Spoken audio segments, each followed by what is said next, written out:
Конечно, Франция. Страна гастрономии. Направляемся в страну, где наши 5 чувств постоянно начеку. Сегодня покажу особенное место, где есть знания в свете, где есть инстинктная Франция.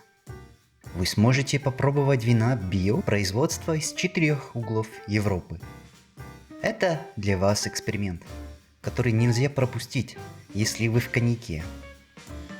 Оливье пригласит вас и поможет выбрать именно то вино, которое вы ожидаете вкусить или хотите попробовать что-то новое.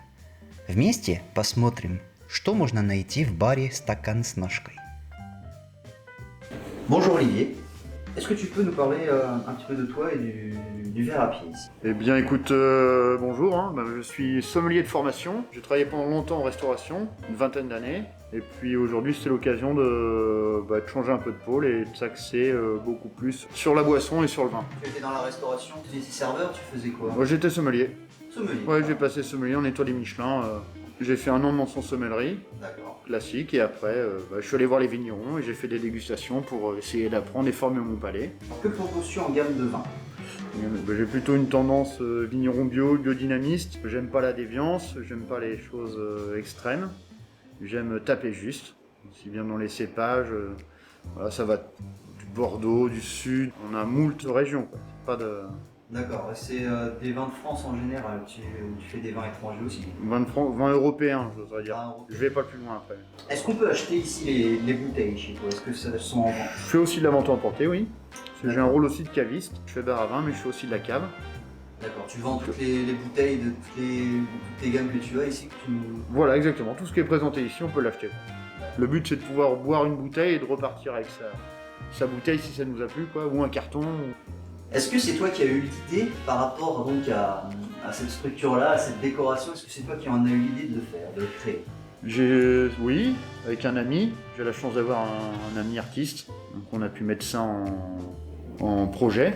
Moi, je lui dis voilà, moi je veux de la voûte, je veux de la cave, je veux que ça se sente, on se ressente un peu comme dans une cave. Voilà, c'est voûté, c'est fermé.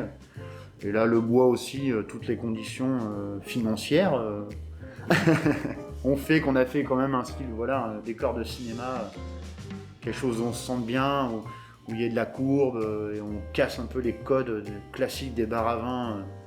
On n'est pas fatigué de la décoration, ça apporte un petit côté psychédélique aussi. C'était aussi pour garder le côté je sors d'étoiles Michelin, donc j'ai eu du standing, je voulais garder quand même du standing, mais aussi avoir un côté décalé, quoi. Faire quelque chose de vrai, Aller faire quelque chose de vrai. et à la fois... Ce qui te correspond. Oui, voilà, ouais, carrément, bien sûr. Est-ce que tu proposes également des choses à picorer pendant la dégustation?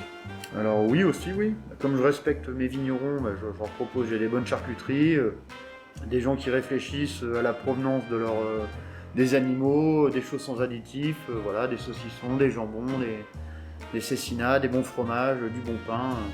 La coordination mets-vin, est-ce que tu peux m'en parler? Est-ce que tes saucissons par exemple, ta charcuterie que tu proposes s'accorde avec certains vins? J'oserais dire, il y a un grand monsieur qui a dit un jour, j'ai toujours suivi ce précepte, mais le vin est la partie intellectuelle du repas, la viande et les légumes c'est la partie matérielle. Est-ce que tu crois à l'umami? Est-ce que ça existe vraiment? Ça existe peut-être, en tout cas des choses savoureuses qui me font vibrer un peu, j'en ai eu, et je sais pas si c'est umami, mais quand vous buvez quelque chose et ça vous irrisse un peu le poil, c'est comme un bon morceau de musique, quoi. C'est que ça a touché une corde sensible dans tous les cas de figure.